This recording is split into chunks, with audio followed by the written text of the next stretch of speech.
So discipline in the soul. So this is not actually. So although in Manchester, I thought I'd use the United logo. It doesn't actually represent the football club. It represents the devil inside it, actually. So the whole aim is that there is a soul, there's a devil on one side, and then there's an angel on one side. And both of them are kind of grappling on our souls, kind of to put it on one side. I was going to put the city logo there, but I thought we didn't do that. Okay, so today's talk, so this is what we're hopefully going to go through. So we're going to look at man's innate capacity. So there's a kind of element of Sufi psychology in this, about the soul and how we were created and stuff. We're talking about shaitan, the Western understanding of the soul, sexuality in Islam, sexuality in Judaism, Immanuel Kant on sexuality, the different outlets that we have to express our sexuality, so that's kind of pornography, masturbation, all that stuff. And then we're going to finish off with the remedies, Imam Ghazali and other scholars have said. So that's the kind of layout today, which we hopefully try to get done for about 7:15. I do have to drive back to Edinburgh tonight, so we won't be here for too long. Okay, so Surah Deen is the kind of setting, the premise for us. The verse of the Quran is لَقَدْ خَلَقْنَا الْإِنسَانَ فِي أَحْسَنِ تَقْوِيمٍ ثُمَّ رَدَدْنَاهُ أَسْفَلَ سَافِلِينَ. Now for us, that these are kind of two bipolar states of man. On one side, God says that we have created him in the best form. And then the other side is that ثُمَّ رَدَدْنَاهُ أَسْفَلَ سَافِلِينَ, then we pushed him to the lowest of low. Now, before we move on, it's interesting to see the commentaries that were written on this. So if you pick up Qurtubi, for instance, he would say, خَلَقْنَا الْإِنسَانَ فِي أَحْسَنِ تَقْوِيمٍ means that we beautified him by bestowing him an intellect capacity to act on his will. That's how we beautified the human, by giving him reason. And there's a hadith that Adam al-Islam was created, and for 40 days he was kind of just hollow, kind of mud. And then after 40 days, God bestowed him the lamp of intellect and reason. Ibn Arabi rahmatullah alayhi said, Allah has not created anything more beautiful, it's meant to be than the human. He bestowed life, knowledge and power to humans. These qualities are from the divine qualities. So some of the qualities which God has, he bestowed a very small portion of them onto man. So stuff like power, knowledge. And Ibn Arabi says the most beautiful person, the most beautiful creation that was created was man. There's an interesting story which Qurtubi mentions. The Abbasid Caliph, Khalifa Mansur, one of his entourage, one of the guys, he said to his wife that if you're not more beautiful than the moon, I am going to divorce you. Right? That's what he said to his wife.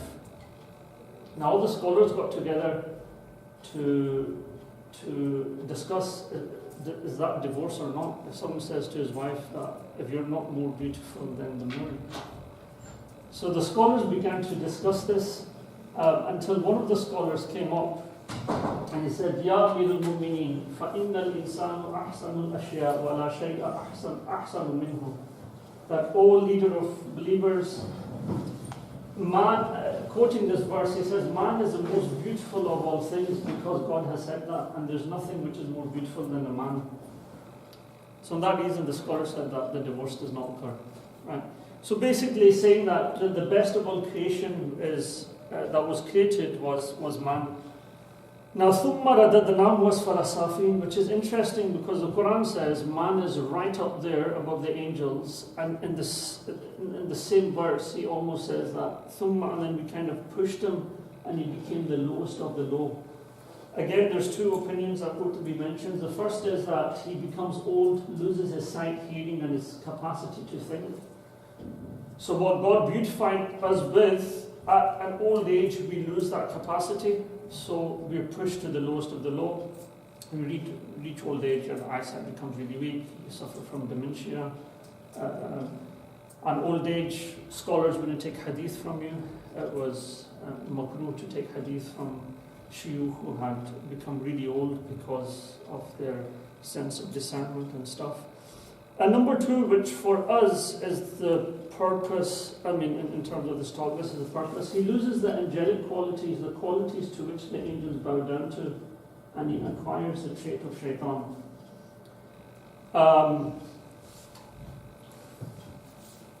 So these are, when we talk about animal qualities, these were the three things that the scholars mentioned that we share with the animal kingdom. The word insan means haywanun natiq, an animal that can speak, can rationalize. So we share with them the appetite to eat, feelings such as anger, and the capacity to procreate or the sexual desire within us. Now these are three qualities that we share with the animals. Now for us to be in the state of ahsanu taqweem, we need to make sure that these kind of things that are created inside us have to be in total equilibrium and they have to be in balance. If these things become unbalanced, this is where we kind of fall into asfala safinin, lowest of the low. Now, when Adam alayhi salam was created, I'm sorry, I don't think so you can clearly read that. So when Adam alayhi salam was created, what did shaitan see inside Adam that kind of hindered him from prostrating in front of Adam alayhi salam? This is taken from Imam Tha'labi's tafsir. And so the angels passed by him, Adam. When they looked upon him, they were terrified. All of them, out of all of them, Iblis was the most frightened. Iblis kept walking around him and striking him. The body made sounds like a clay pot, and Iblis said, "You were created for some reason or other." He struck him with his hand. He seemed hollow. Adam did. Iblis entered him through the mouth and exited by the rear. He said to his comrades, the angels who were with him, "This is a hollow creature. It is neither strong nor firmly connected." Then Iblis said to them, "Did you notice that he gave," meaning God gave, "preference to this over you? So what are you going to do about it?" They answered, "We will obey our Lord." Iblis himself said, "By God, truly, if he has given preference to things over me, I surely will defy him. And if I am set above him, then I will destroy him." So meaning, Shaitan saw the animalistic kind of tendencies inside man, and he thought to himself, "I've worshipped for thousands of years. Why should I bow down to someone who's almost like a sexual predator, who doesn't really care about God's commands and so forth? Why should I do that?" So he didn't bow down. What the angels saw, that they saw the angelic qualities in man. So wisdom, intellect, giving up your will for the sake of Allah subhanahu wa ta'ala, and all these things. What's interesting is what he said, "I will destroy them. لَأُغْوِيَنَّهُمْ أَجْمَعِينَ." I'm sure you're going to misguide them all. And there's a hadith, and this is obviously within context. A lot of these hadiths that refer to women and so forth can't be taken out of context. But he says in a hadith that half of my army is women, in the sense that how women come out and misguide people where men and prey on their desires. They're doing the half the job for me. So Satan knew that. Now looking into the Western world and what's taught in our universities, the predominant kind of philosophy is of Cartesian dualism. So there's a guy called Descartes, is a 15th century philosopher. And in all undergraduate philosophy courses, the first book that you read is his Meditations. And in his Meditations, he forms this premise that there's dualism means two things. So he says that the body and the soul are two separate things, and they're not linked to each other. So if anything that the body does, it's not going to harm the soul. And whatever happens to the soul is not going to harm the body.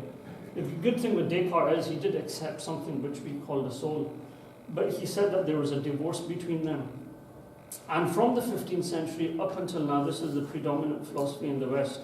Meaning you can have sex at the age of 15, and our schools will encourage that. Why? Because it doesn't affect our souls, right? Because there's a divorce between the body and soul. So whatever the body does,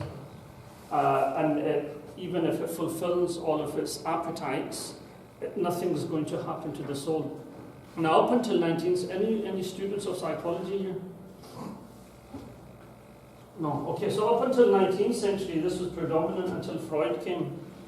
And Freud said basically there's anything like the soul. The soul is almost like a form of a subconscious.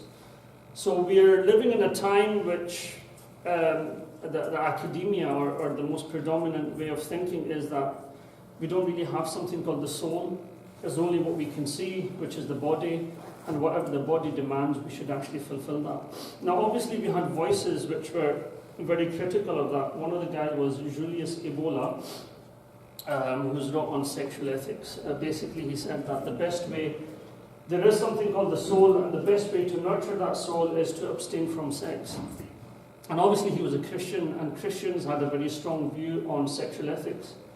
If you ask me who was the oldest virgin in this world, I would have to tell you it's the Pope. Pope he is. But anyway, so Christianity in itself rejected kind of sexual desires because anything that was lustful was from Satan or Shaitan. And this is why most of the Catholic priests shouldn't really marriage is very frowned upon. Because, when you're married, you have sex, and sex is not good for the body, so we should leave that. Now, Islam obviously gave a very balanced opinion on that. So this is how our schools really work.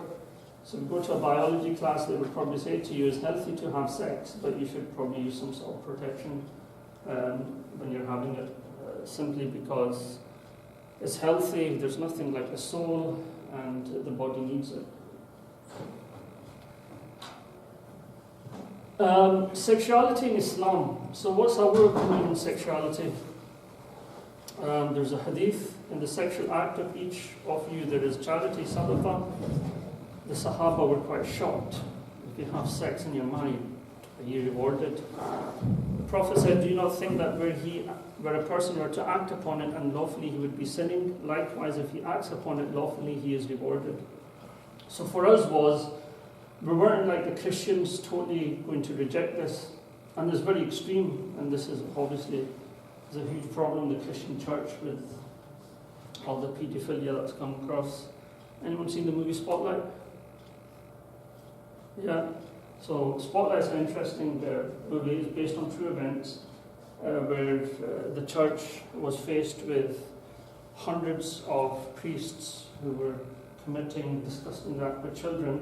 And the church basically tried to hide it, so they would just move one priest to another place, and it's quite shocking. Even Edinburgh was on the list on cities when I actually saw that.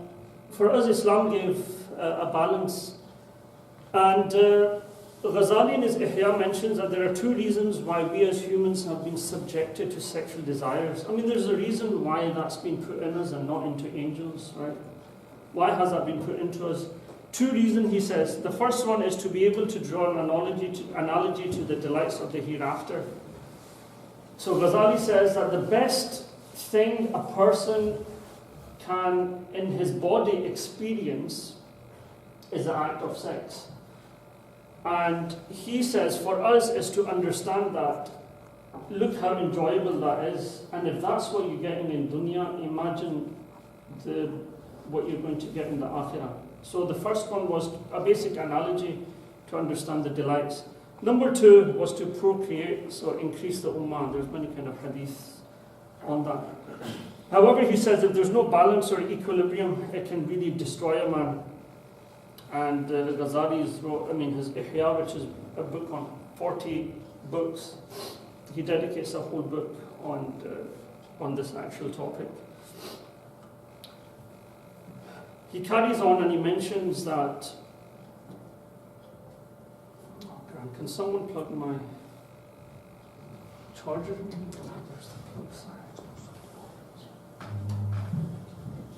Actually, I've got it, okay.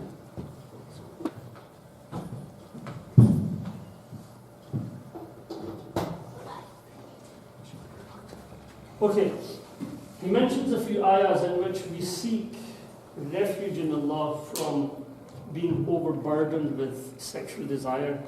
So in the dua, which we are told at the end of Surah Baqarah, which we're all kind of encouraged to read, رَبَّنَا وَلَا تُحَمِّلْنَا مَا لَا طَاقَةَ لَنَا بِهِ. O our Lord, do not burden us with more that we can bear. According to most scholars, they refer to sexual desire. So don't overburden us to such a sense that we can't really think. And Ghazali is going to talk about that. When the desires are overburdened, they almost are a veil on your intellect, which means that a person's not able to kind of rightfully think when the desires are over him. This is another one, the second one is an even more interesting one. This is from Surah Falaq. And I seek refuge from the evil of darkness when it settles. Ibn Abbas said that it was the erection of the male member. So what he referred to, I mean, I'll leave you to it, how he would bring the two kind of translations. Darkness settles to an erection. You could probably figure that out yourselves. But what he was talking about is that when guys have an erection, basically they no longer can discern between what is right and what is wrong. And this is why many of us actually slip up. So there's a hadith which is weak in which he mentions an erection results in the loss of the 2/3 of intelligence. Obviously you're not capable of thinking actually at that time. So our religion was pretty clear about sexual ethics, and as long as it was in balance, it was good for the soul. It's not good for the soul if someone totally abstains from sex, and it's wrong and it's oppressing the soul if you indulge in yourself too much. So there was an equilibrium between the two. Now in all Abrahamic faiths, there was this kind of rule of kind of controlling yourself. So the Khalaqa law, the Jewish law, which is based on the Talmud, these are some of the interesting rules. I mean, this is orthodox, the really religious ones. So for them, a prohibition on staring at members of the opposite sex. So this is very similar to our kind of law. A requirement to avoid the company of uncouth individuals and avoid frequenting places where an atmosphere of levity and depravity prevails. That's for us as well. The Prophet said, "Ittaqu mawadi'atuhum," so stay away from places which are blameworthy. Number 3, a prohibition on looking at pictures or scenes that would be sexually arousing. It's almost like pornography or kind of modern music videos which really indulge in that. Prohibition on touching a person of the opposite sex. And lastly, a prohibition on seclusion with a person of the opposite sex who is not a spouse or a close relative. So you can perhaps say that all of these kind of fit in our tradition. A 6th one, a requirement that men and women be separated during prayer, dancing, and on certain occasions. Similar like when we go to mosques, everyone is actually separated. Now their law is very similar in that sense that you need to have preventative methods to actually control, because as humans we're naturally attracted to women. Actually you should be worried if you're not. But as men we are naturally attracted, and because of that there are barriers so that the attraction doesn't overwhelm you. Now, just not even Judaism. So Immanuel Kant, who is a German philosopher, what they say about him is that the reason Kant doesn't have any followers is because he didn't claim to be a prophet. If he was a prophet, he would have a large number of people. Now, Kant viewed humans as being subject to the animalistic desires of self-preservation, species preservation, and the preservation of enjoyment. He argues that humans have a duty to avoid maxims that harm or degrade themselves, including suicide, sexual degradation, and drunkenness. And Kant was big on the intellect. His everything is based on reason for him. Reason is the prime thing. So this led Kant to regard sexual intercourse as degrading because it reduces humans to an object of pleasure, because the reason has been blurred, so all we're doing is we're just fulfilling our desires, which kind of animals do. He admitted sex only within marriage was allowed, which he regarded as merely animal union, because marriage only lets two people come together and have sex, so he only allowed that. Otherwise, he didn't allow that. So great thinkers, even from a non-religious perspective, they kind of knew that sexual desires were very powerful and to a degree were very damaging to humans. Although Kant would argue it was damaging to the intellect, or we would say it's damaging to the soul. So Kant didn't really believe in this kind of the soul, but he did say it was because of the reason and intellect. Okay, so the avenues for us to express ourselves apart from marriage, which we find ourselves stuck in today, is pornography, premarital relations, prostitution, masturbation, and even homosexuality. So there's a homosexual imam in South Africa. Anyone know about him? He even performed a nikah between two men. It's crazy. So who gives a dowry to who? Doesn't make sense. So the first one is of pornography. And the problem with obviously pornography is it's become so widespread in the sense that 30 years ago, you would have to go to some adult shop to buy some videos like a magazine. I remember whilst we were growing up, the top shelf would be like the dodgy shelf with all dodgy magazines and stuff, so you wouldn't look at that. Obviously, as things have progressed, things have changed, so no longer do people buy videos or DVDs, everything is really on the touch of your button. And I mean, this is one of the dangers of phones, because kids at the age of 12 or 13 can almost like just go to any sort of website. Highly problematic. And as someone who often meets a lot of people and tries to counsel them, one of the reasons and failures in most young Muslim marriages is because, and this is not even guys, I mean, there was a recent poll done that everything of pornography online that's consumed, 30% of it is women, so I think it's men and women. But one of the problem thing with failing marriages or people cheating on their spouse is because of pornography. Growing up here, you only learn about sex either through your primary school or from your friends or from the website. There's no healthy avenue. I mean, the mosque doesn't really cater for sex education, and the Molvi can just barely pronounce the word condom. Right? So obviously that there's a kind of a void there. So that void is either filled by the websites or the schools that we actually go to. And again, the schools will tell you, because there's a divorce between the body and soul, it's healthy to watch a bit of porn and even masturbate. There's no huge problem with that, as long as you don't actually indulge yourself. So I think pornography, I mean, if you look at it, it's almost like a drug. People, once they start watching it, they get addicted to it, and then they just go into more kind of harder forms of pornography. There's just someone who gets onto drugs and start with weed, and he'll kind of stop feeling the buzz out of it, so he will kind of progress into some harder drugs. Pornography is almost like that. It desensitizes you, right? There was a fatwa, interesting one, that was sent to Yusuf Qardawi, and the man asked, can you perform oral sex with your wife? So Qardawi answers in this first paragraph, and he says that this is from one of the filths of the Western society. In Islamic lands, if you even saw a woman lifting just her qamis up to that where her arm is exposed, that was enough to get men aroused in traditional societies, because women were generally covered so much.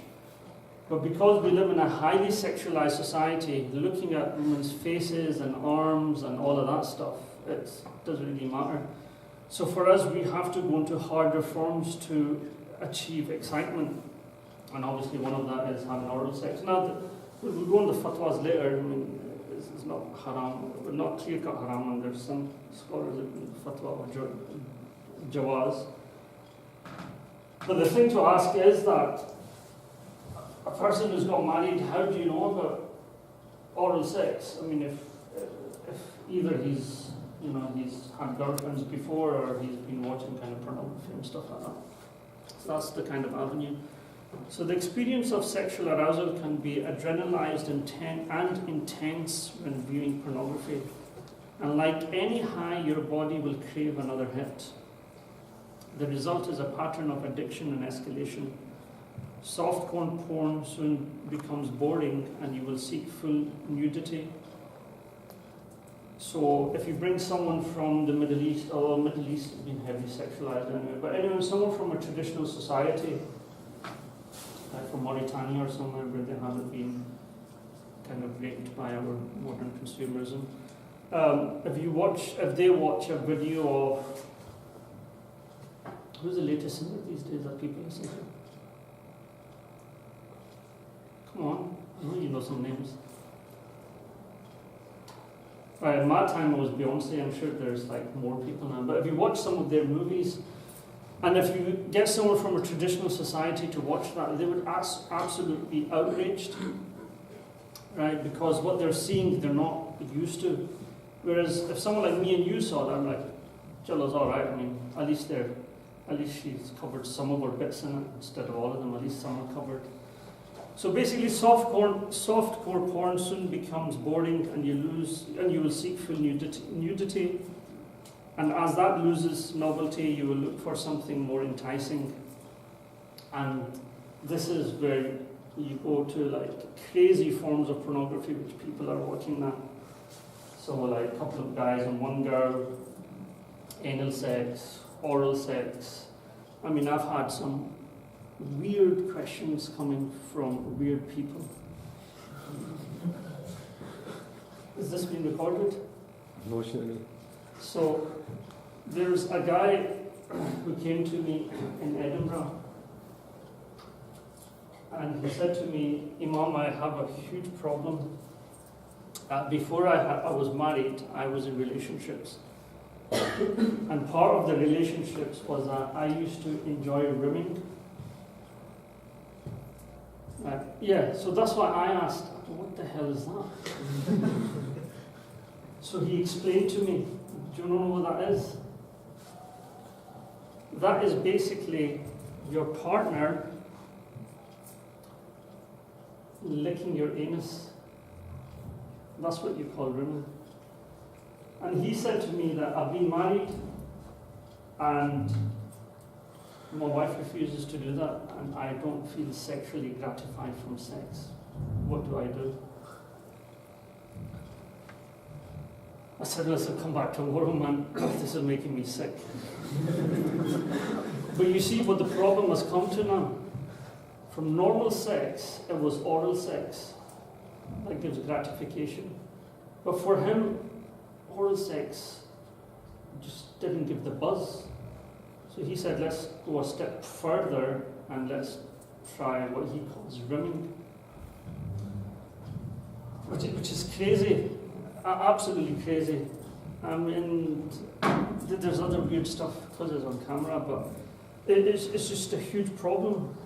So you understand what happens? It's almost from soft that you go to so intense stuff that it's like animals do that stuff, man.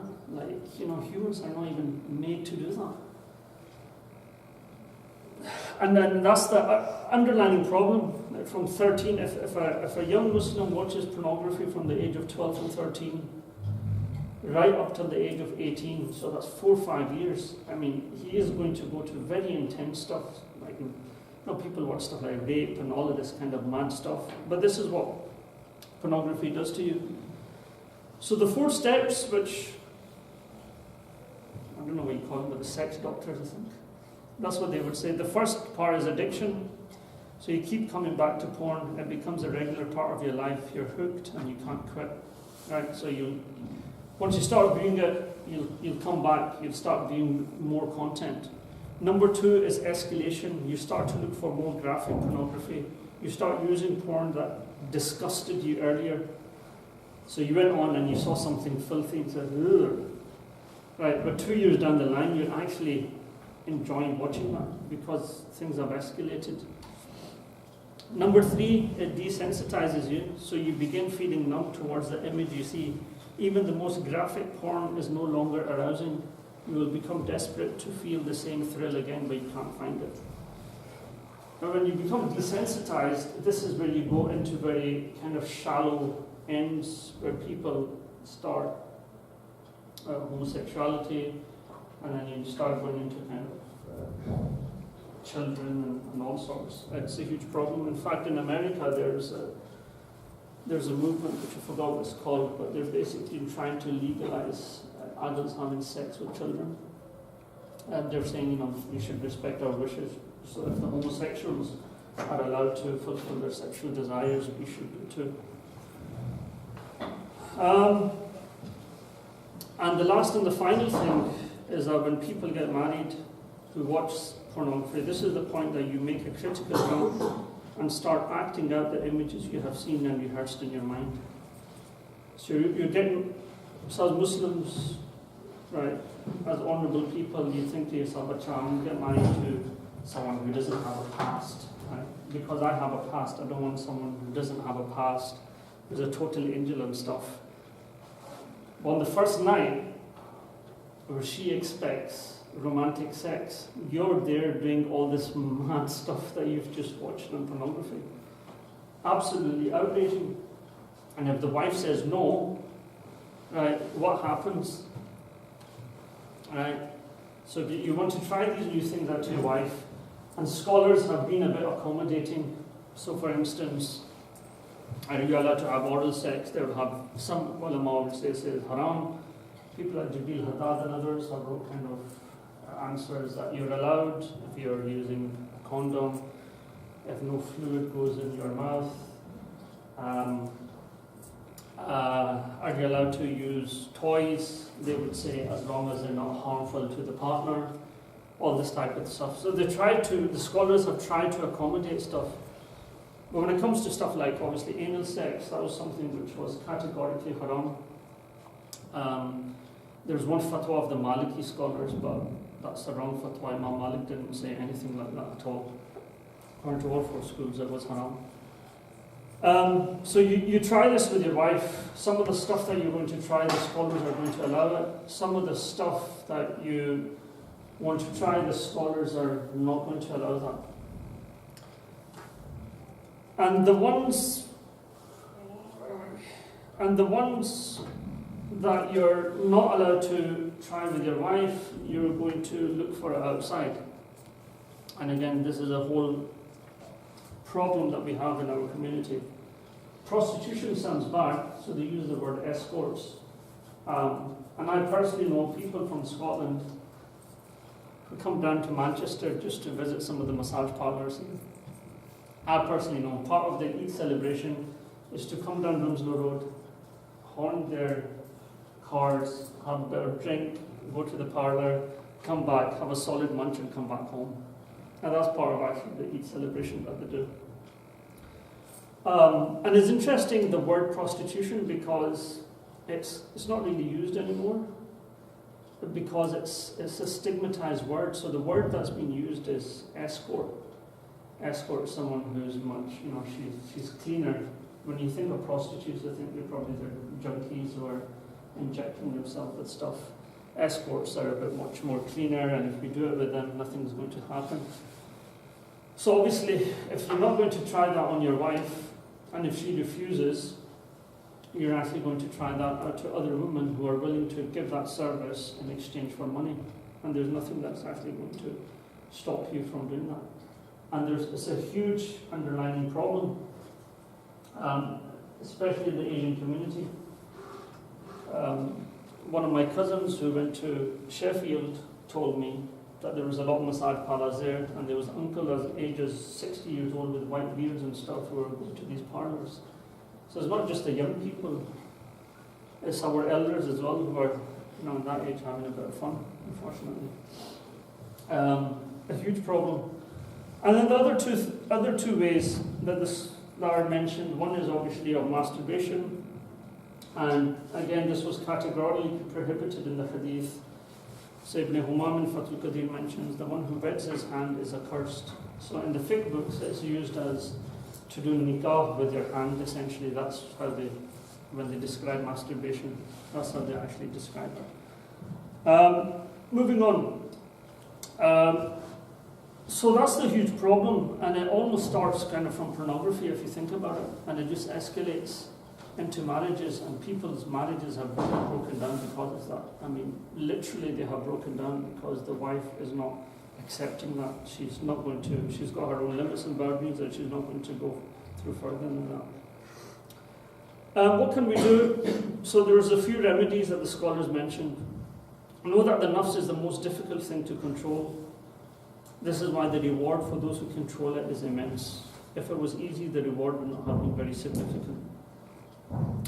Imam Busiri in his Burda, in his chapter on desires, he says that the desires are almost like a wild horse and is very difficult to tame. But once you are able to tame it, it'll become actually much more easier for you. Another one, he says that the sexual desires are like the baby who is weaning himself. Just like the baby drinks milk from the mother, as it's drinking milk, it's getting stronger and stronger. The soul, as long as it's doing guna, is becoming more evil and evil. And when you just pull back a little, what happens to the child? He starts to cry, and he'll cry for 3-4 days, and he will crave the mother's milk. But eventually he will get off that. And Imam Busiri says the same thing. He says that the soul for the first 3-4 days, so if you've had a problem with, pornography, and you've thought to yourself, right, that's it, I'm going to stop it now. Right, I'm getting rid of my iPhone, I'm going back to a basic phone, I'm not going to use my laptop, I'm trying to be in the company of my friends and stuff. For the first 3-4 days, it's going to be very difficult. The soul's going to entice you, come, let's just watch a wee bit. But after the initial few days, it'll become actually much more relaxing. Now, if that doesn't work, Ghazali says the best way is to experience the pangs of hunger. And for me, it's very interesting because as Asians, we have begun to eat and consume a lot of food. Especially people in places like Manchester, Birmingham, and Bradford, where there's so much choice to eat every day. You can eat somewhere. At least in Edinburgh, we just have like one good Asian restaurant, and so we can't keep on going back to the same place. We get a bit bored. And Ghazali says, for all sins originate in one's desires and strengths, right? If you're strong, if your stomach is full, if you're strong, right? You've had food. The next thing you're going to think is fulfill the rest of your desires. So the stuff of which is food, in every case, when one eats less, every one of his desires will be enfeebled. So very thing that's going to take your desires down is actually going to be food.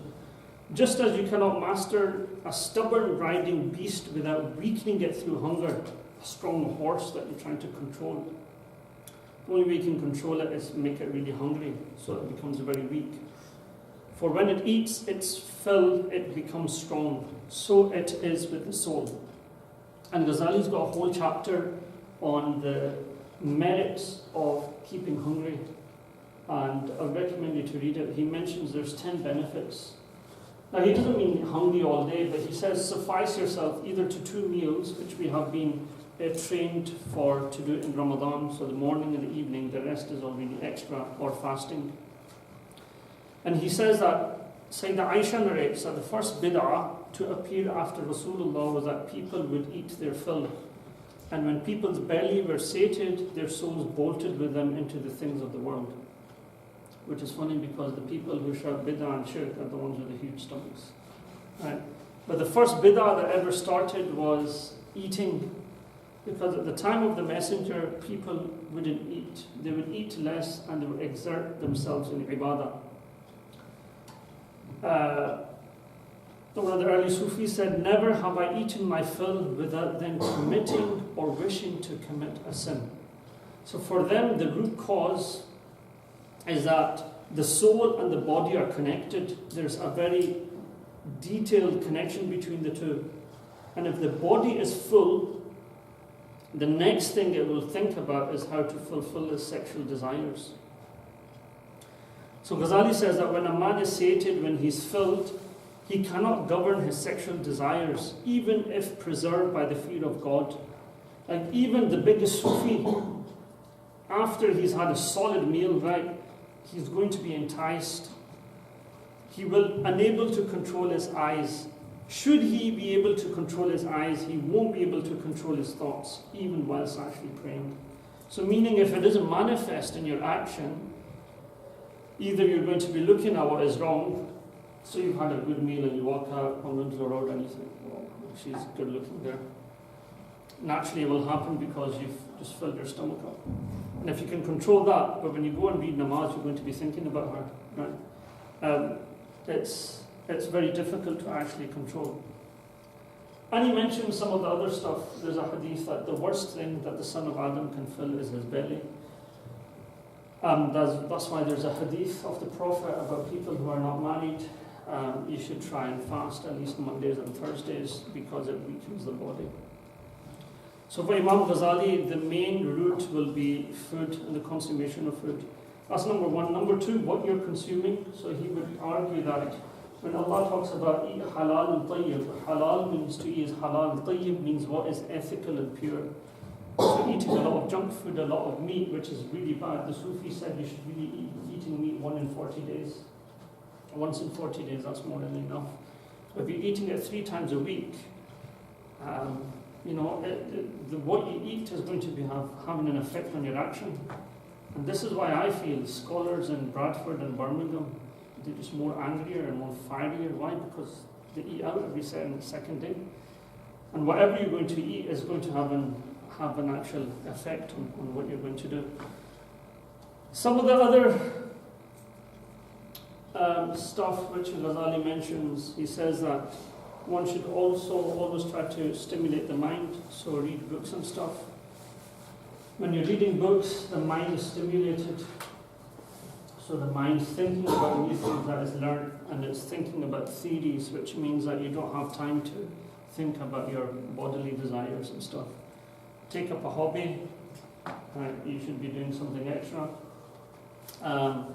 Good company always works, so if you're always in the company of good, even if you don't learn anything, but as long as you're with them, you're not going to do anything bad. Ghazali would say, take a shaykh, and there's a question mark there because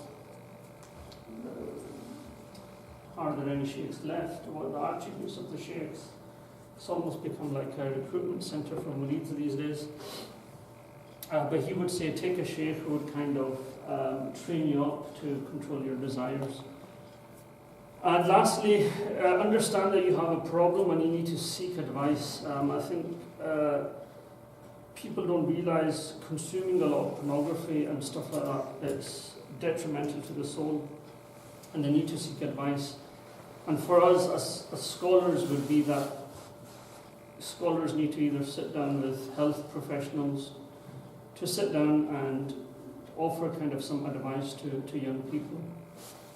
But I just feel that there's such a divorce between the scholars and the general people, which it's almost unimaginable. I mean, the scholars will think even missing nafil prayer in salah is it's no good. People out there are just like sleeping with women and doing all sorts. So there's a huge divorce between the scholars and normal people.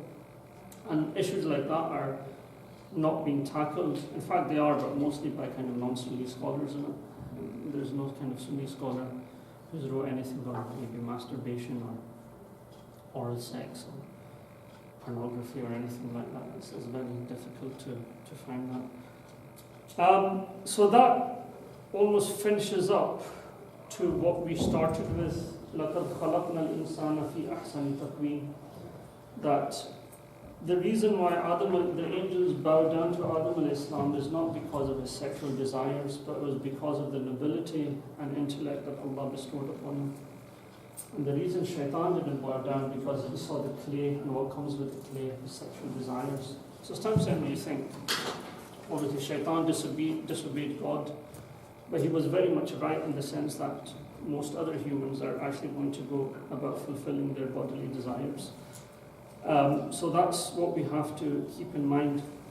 And we'll finish up with Maulana Rumi, who tackles this in his Mathnavi.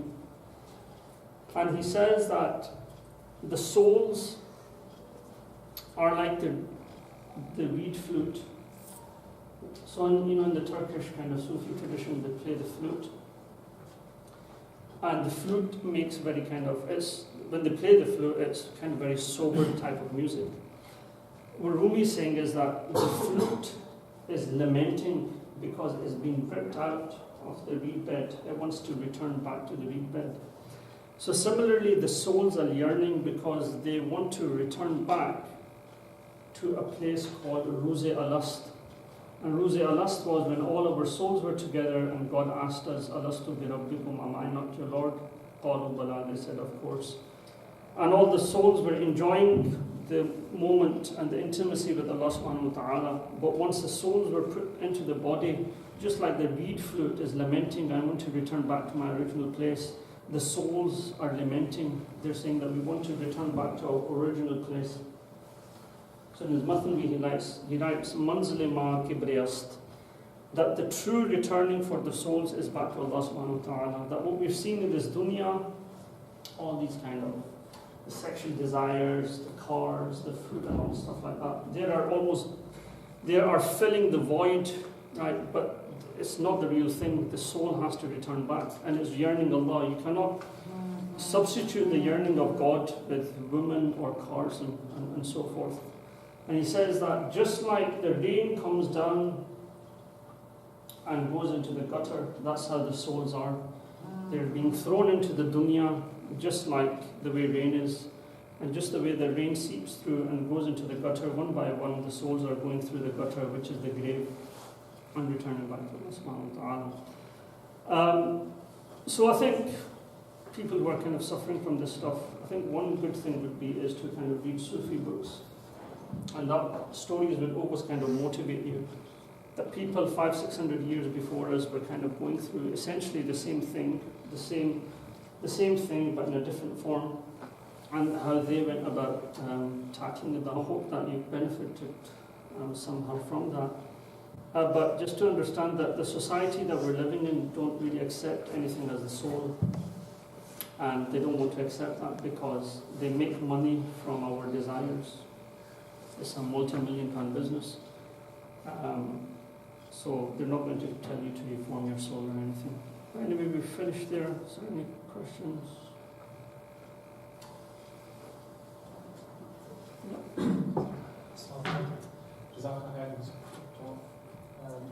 Just wanted to ask, most of us are students, a lot of the time we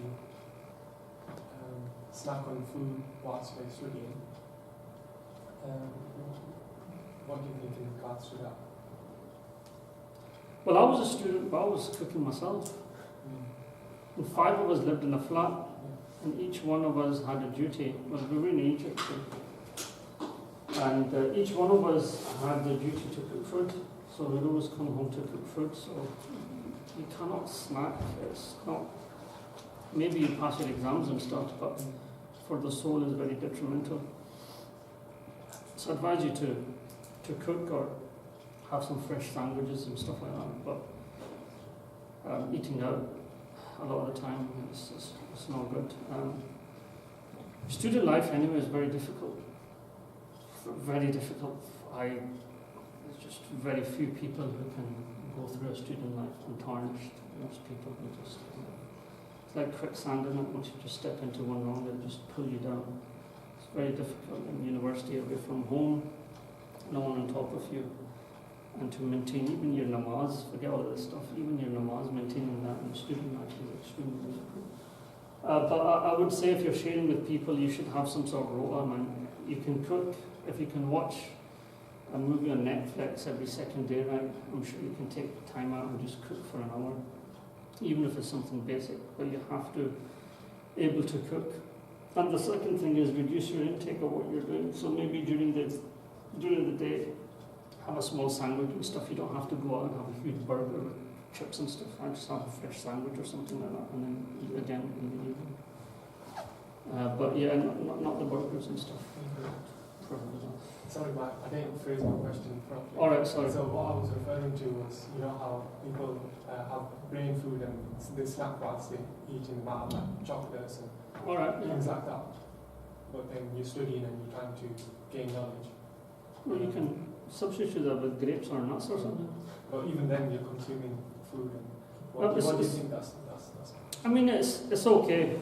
It's fine. I mean, there's degrees in it. So Ghazali would always mention degrees. So the first degree is that you're snacking on stuff. The second degree would be remove that and bring something healthy. And the third degree, Ghazali would argue, would be that it's slowly to even kind of remove that without anything there. So it depends where you are in the scale. 1, 2, or 3. And your mom probably would say anyway, eat a lot of badam. Yeah.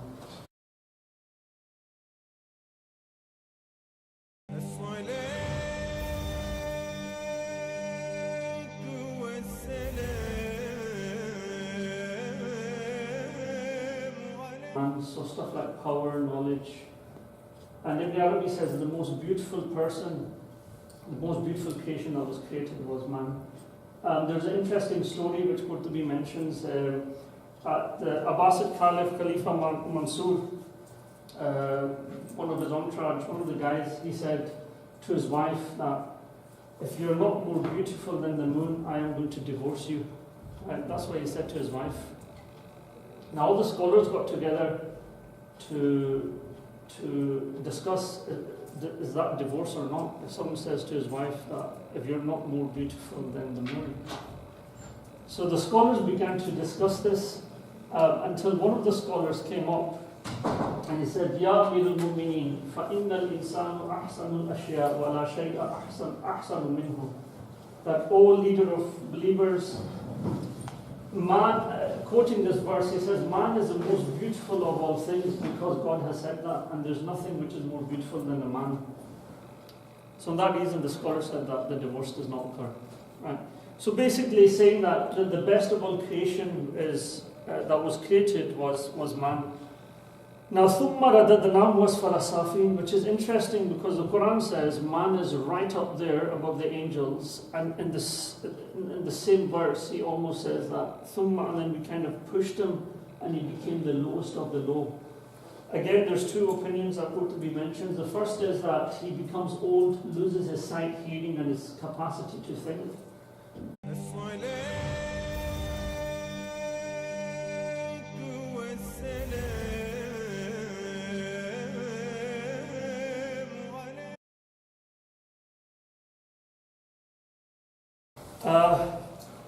So discipline in the soul. So this is not actually. So although in Manchester, I thought I'd use the United logo.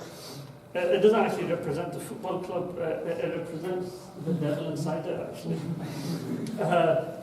So the whole aim is that there is a soul, there's a devil on one side, and then there's an angel on one side.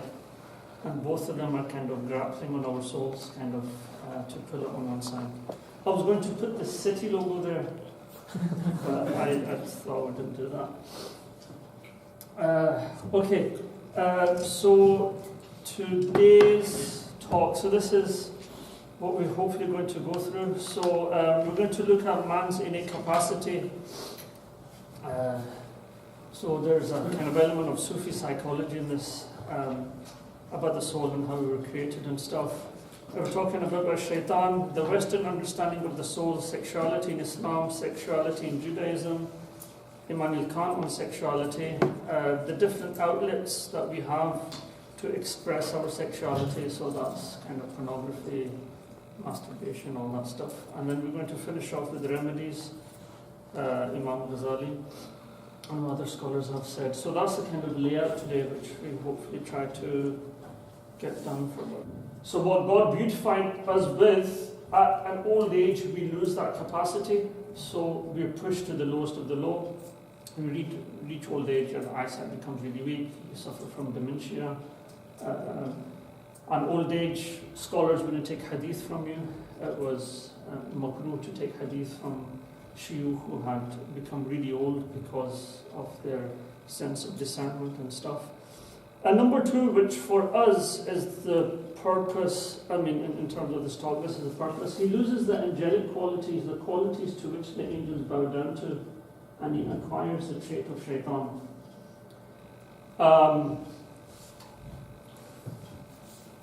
So these are, when we talk about animal qualities, these were the three things that the scholars mentioned that we share with the animal kingdom. The word insan means haywanun natiq, an animal that can speak, can rationalize. So we share with them the appetite to eat, feelings such as anger, and the capacity to procreate or the sexual desire within us. Now these are three qualities that we share with the animals. Now for us to be in the state of ahsanu taqweem, we need to make sure that these kind of things that are created inside us have to be in total equilibrium and they have to be in balance. If these things become unbalanced, this is where we kind of fall into asfala safinin, lowest of the low. Now, when Adam al-Islam was created, I'm sorry, I don't think so you can clearly read that. So when Adam al-Islam was created, what did shaitan see inside Adam that kind of hindered him from prostrating in front of Adam al-Islam? This is taken from Imam Tha'labi's tafsir. And so the angels passed by him, Adam. When they looked upon him, they were terrified. All of them, out of all of them, Iblis was the most frightened. Iblis kept walking around him and striking him. The body made sounds like a clay pot, and Iblis said, "You were created for some reason or other." He struck him with his hand. He seemed hollow. Adam did. Iblis entered him through the mouth and exited by the rear. He said to his comrades, the angels who were with him, "This is a hollow creature. It is neither strong nor firmly connected." Then Iblis said to them, "Did you notice that he gave," meaning God gave, "preference to this over you? So what are you going to do about it?" They answered, "We will obey our Lord." Iblis himself said, "By God, truly, if he has given preference to things over me, I surely will defy him. And if I am set above him, then I will destroy him." So meaning, Shaitan saw the animalistic kind of tendencies inside man, and he thought to himself, "I've worshipped for thousands of years.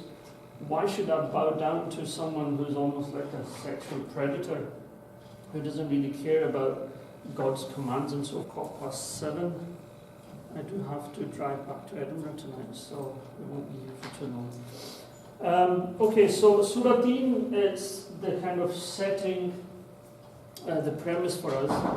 The verse of the Quran is لَقَدْ خَلَقْنَا الْإِنسَانَ فِي أَحْسَنِ تَقْوِيمٍ ثُمَّ رَدَدْنَاهُ أَسْفَلَ سَافِلِينَ.